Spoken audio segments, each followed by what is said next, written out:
President Trump saying just moments ago, quote, after the election, we'll get the best stimulus package you've ever seen. So to chat more about this and a potential Biden presidency, we're joined now by Yahoo Finance's Rick Newman. Hey, Rick. Hey. All right. So talk to me about what we just heard Trump say right now, because obviously hopes were fading yesterday. We saw that huge sell-off in the markets essentially as stimulus those hopes were dashed before the election. But now we see that we'll get a great stimulus package after the election. I mean, when I heard that comment, I figured that implicitly Trump was saying, listen, you guys have to vote for me and then you guys can get some money. Are you reading it the same way? It could actually end up being the opposite. Trump probably doesn't even realize that. But of course, any stimulus package after the election would be better than the nothing burger we got during the last 4 months when Congress was not able to pass even a single dollar of new stimulus spending. I mean, we've been talking about this a lot.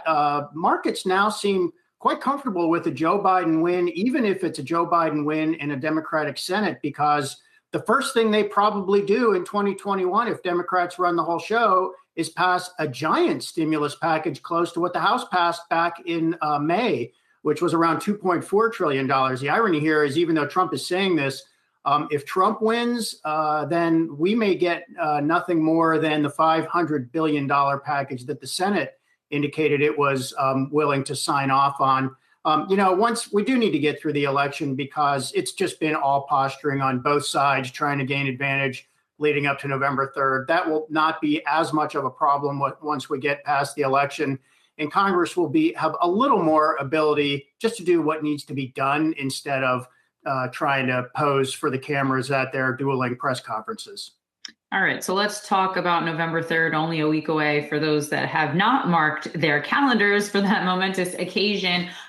You've been looking at some of the biggest challenges that would be facing a Biden administration if he wins. Talk us through those. Yeah, I mean, you're hearing a lot of chatter already about who would be in a Biden cabinet. And a lot of progressives, boy, they want payback for supporting Biden more thoroughly than they did, let's say, that Bernie Sanders wing did supporting Hillary Clinton back in 2016. Back then, 12% of Bernie Sanders supporters, people who voted for him in the primaries, actually voted for Trump in the general election. That was a real fissure in the Democratic bloc, which was just not very united back then.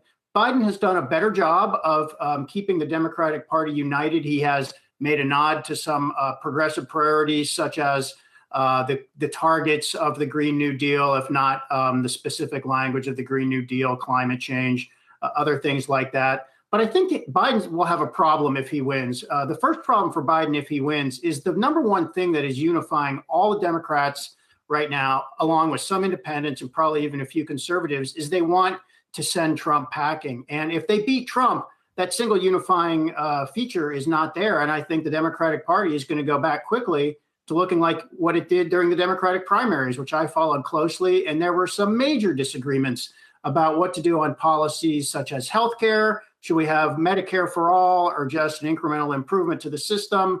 Climate, should we have the gargantuan Green New Deal or, again, something more incremental? Should taxes go up double or triple on the wealthy, or do we just need to get a little bit more revenue from them? And I think there could be some actual bitterness here as Joe Biden actually has to put new policies in place and try to get legislation through Congress if he becomes president and if Democrats do take control of Congress.